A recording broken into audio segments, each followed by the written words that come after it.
Ladies and gentlemen, super fans and members and everybody watching, yes, it is possible to improve on perfection, and I just did it again with the new hybrid build 2021. We are outclassing the previous almost perfect hybrid build from 2020 in every single aspect. You are able to overrun mercenaries with a normal assassination, and you are totally unkillable with over 100% melee resistance. And you can also use any weapon you want and also apply Aether, fire or poison on any weapon type.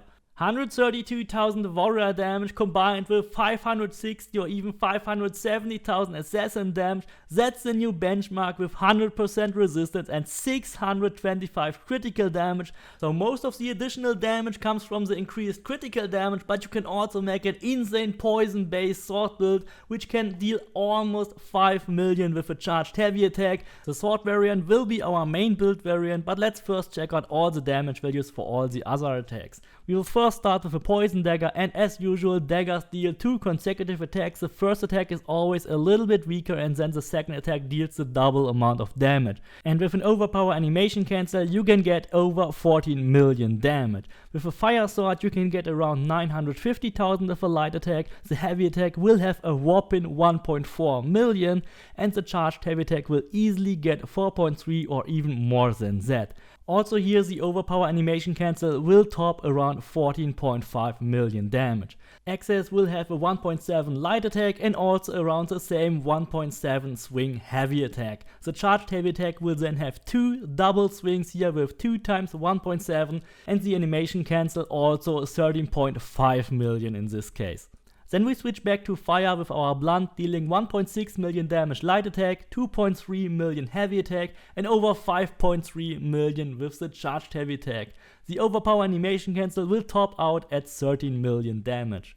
So what you can see is that every single of these attacks will deal a little bit or even way more damage than in the 2020 build. With the staffs you will also get more damage with all your attacks, even if it's only a little bit, but the more damage the attacks deal, the more damage you will actually get on top of it with this build.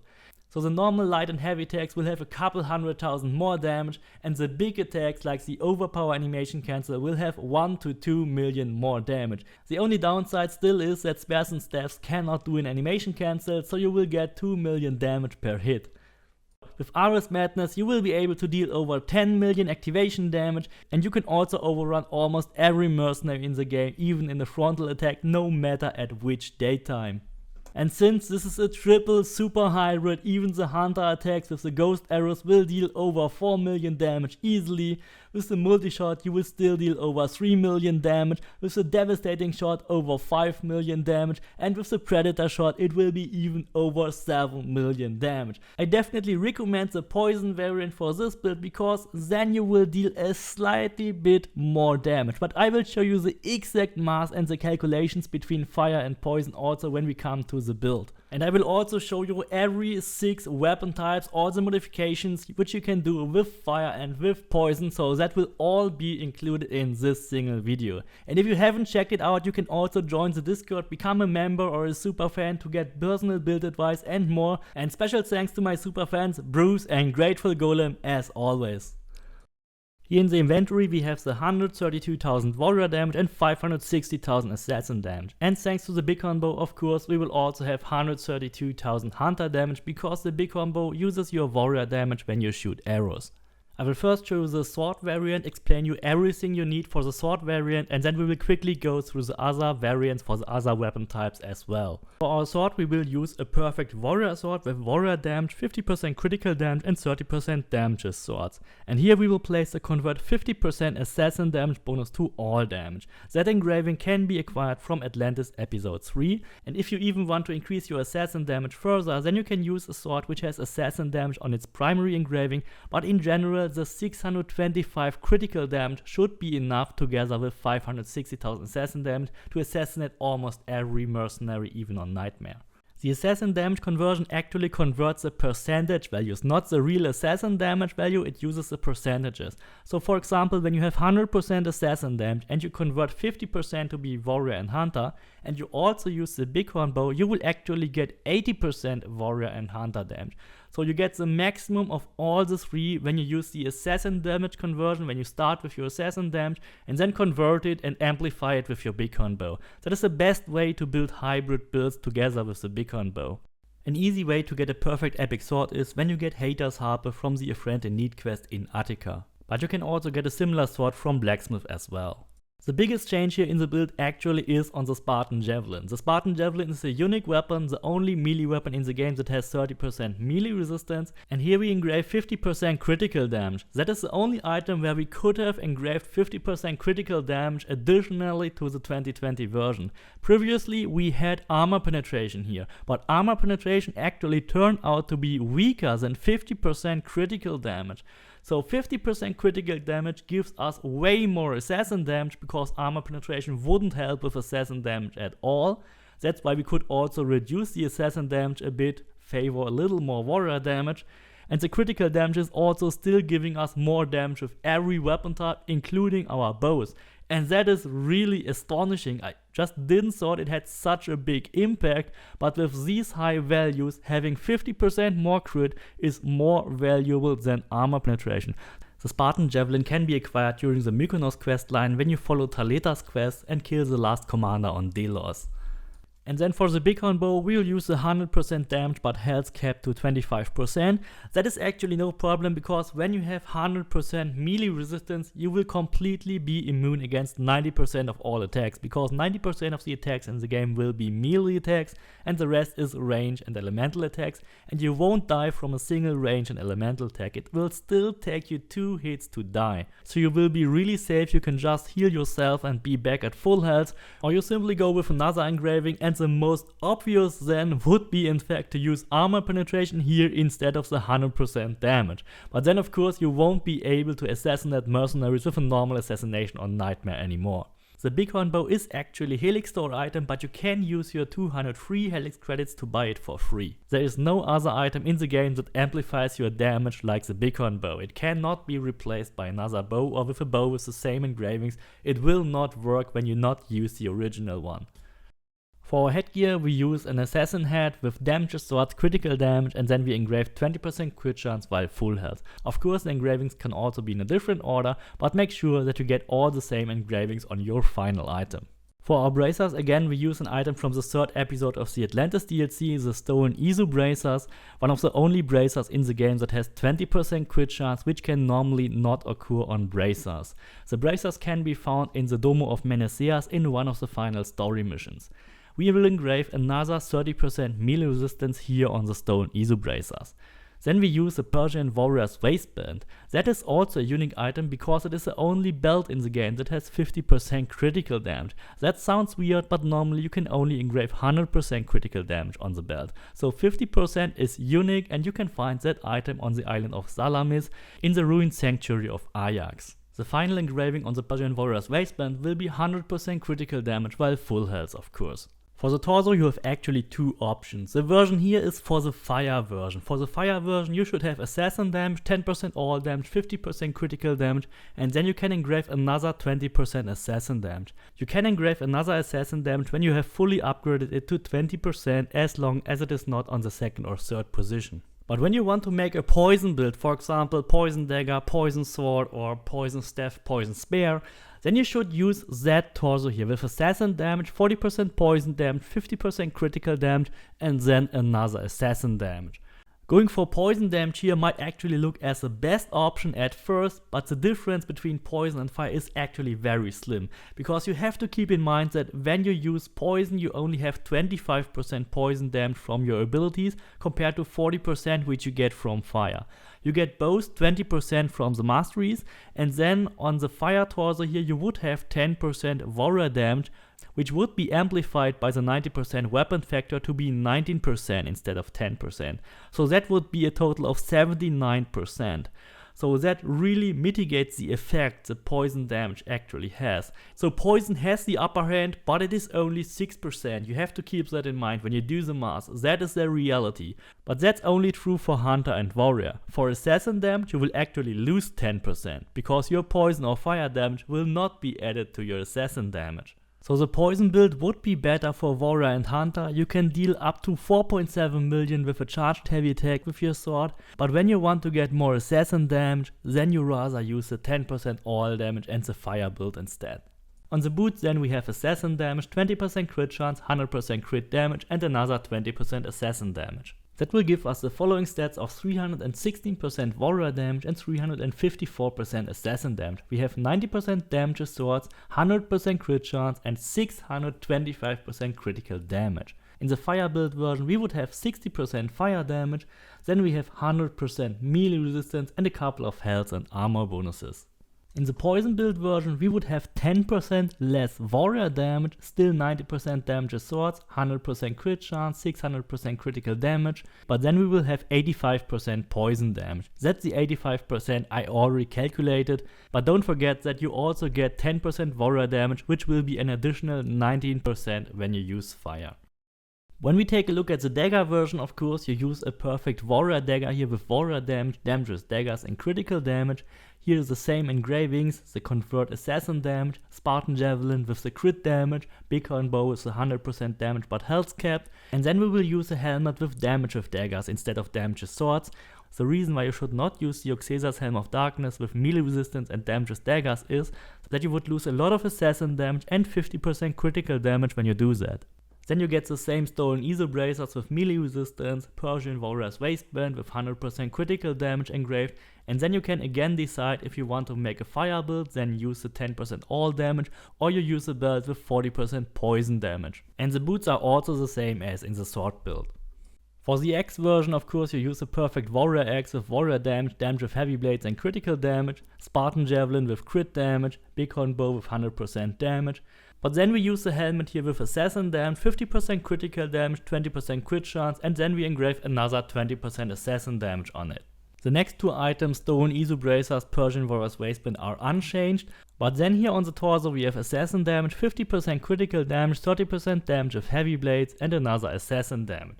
The boots again are unchanged, so for the heavy weapons you would actually not be able to add 40% poison damage. That's the reason why heavy weapons should rather be played with fire, and all other 4 weapons should use a poison build instead. In the heavy blunt build you should use a perfect heavy blunt with Aether assassin or warrior damage, 50% crit damage and 30% damage of heavy blunts, then also convert the assassin damage, Spartan javelin with crit damage, bighorn bow with 100% damage, the same helmet as for the X version, Stone Iso bracers, then Persian warrior's waistband with 100% crit damage, and then here a breastplate with warrior damage, critical damage, damage with heavy blunt and assassin damage. You will notice that I didn't have a breastplate with assassin damage, so what I did is I simply used assassin damage on the blunt because I had a perfect assassin blunt, and then I could afford to use the warrior damage on the torso instead. So whenever you have an item that has warrior instead of assassin damage, you can actually exchange it and place the missing one on your weapon, so in the end your final stats will be the same, but you should not drop below that 560,000 assassin damage. The boot then will be the same as usual.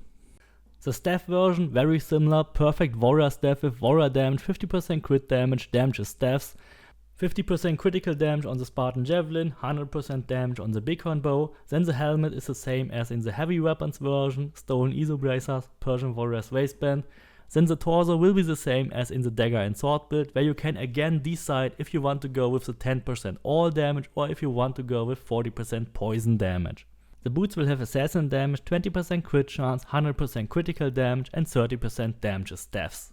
The spear build actually profits from the additional 30% damage with spears from the Spartan javelin, so that's the reason why it has 150,000 warrior damage instead of 130,000.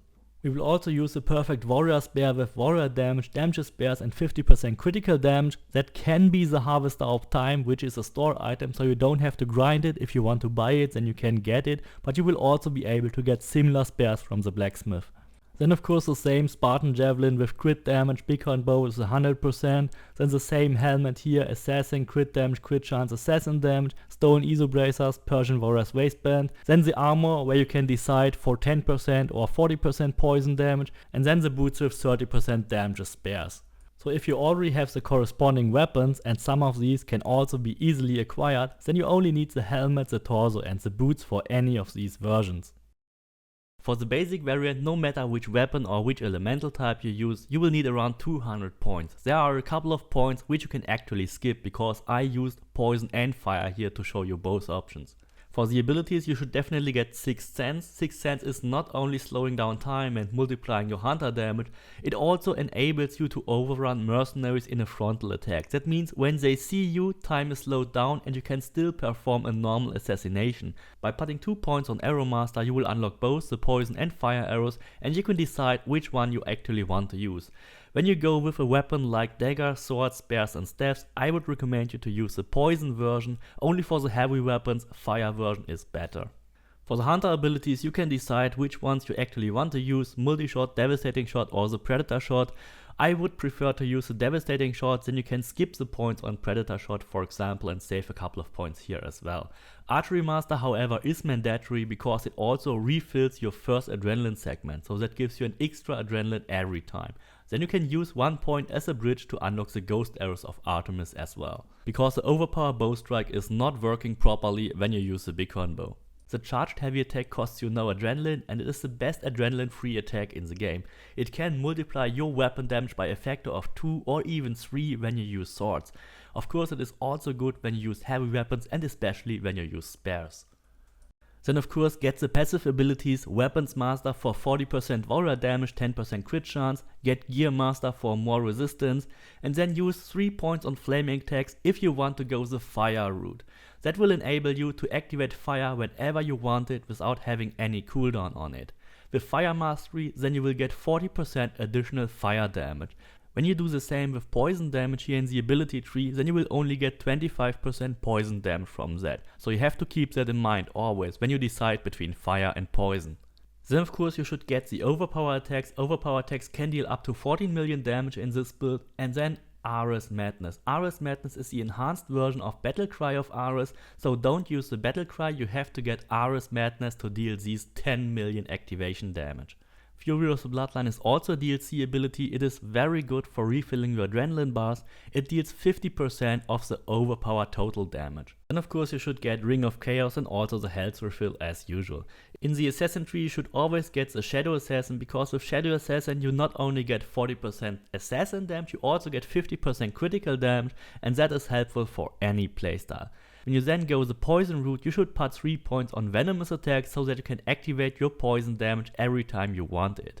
And with Poison Mastery then you will get only 25% poison damage, so you have to keep that in mind versus the 40% fire damage. Every good assassin build should also have Rush Assassination of course. Critical Assassination is not needed. If you want to, you can also spend your points on Hero Strike. And don't forget to get Stealth Master, because with Stealth Master you will get 10% more damage when you are out of combat overnight.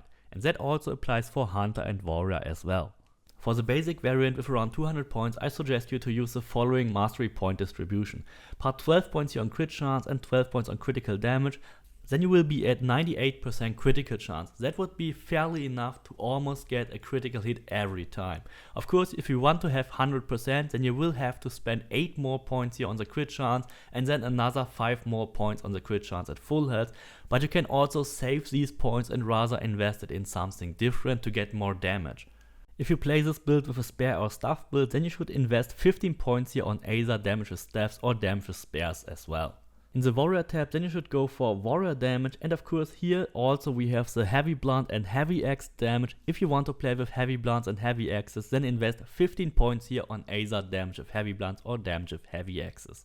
Investing 10 points here on melee resistance will be enough to get 100% melee resistance, and then if you want to use fire damage you should put at least 12 points here on fire damage to get 16% fire damage, and also don't forget the armor penetration here with a couple of points if you have them. Then in the Assassin tab you should invest 15 points on Assassin damage. Don't forget you get half of that for your warrior damage as well. And here of course I used the 15 points on damage with swords, but you can of course also use these 15 points on damage with daggers or on the other weapons if you want to. Then we have 15 points on critical chance at full health, 15 points on critical damage, 12 points on damage while full health, and then also the poison damage if you want to go the poison route. Of course you only have to invest into fire or poison and not into both of them, and that way you can also save a couple more points. For the players with more points than that, you should definitely max out the crit chance, the critical damage here in the Hunter tab. You can go and max out the headshot damage and put also a couple of points here on the other Hunter abilities. You can invest a bit in range resistance, adrenaline on headshot kill, and also the chance to not consume special arrows. Of course, max out warrior damage. Investing 10% on melee resistance will still be enough to get 100%, so no need to invest more on that. Get your fire damage and armor penetration up, and also invest on damage restored as health. In the Assassin tab, go for damage whenever time is slowed down, because that also affects your assassinations during the 6th sense period. Max out assassin damage and damage swords or any other weapon type you want to play with that build. If you play with daggers, then max out the damage of daggers instead. Then of course max out the critical chance, critical damage, damage while full health, go for a bit elemental resistance, and then the adrenaline perks here, and also health gained per adrenaline spent and damage on leads and bosses.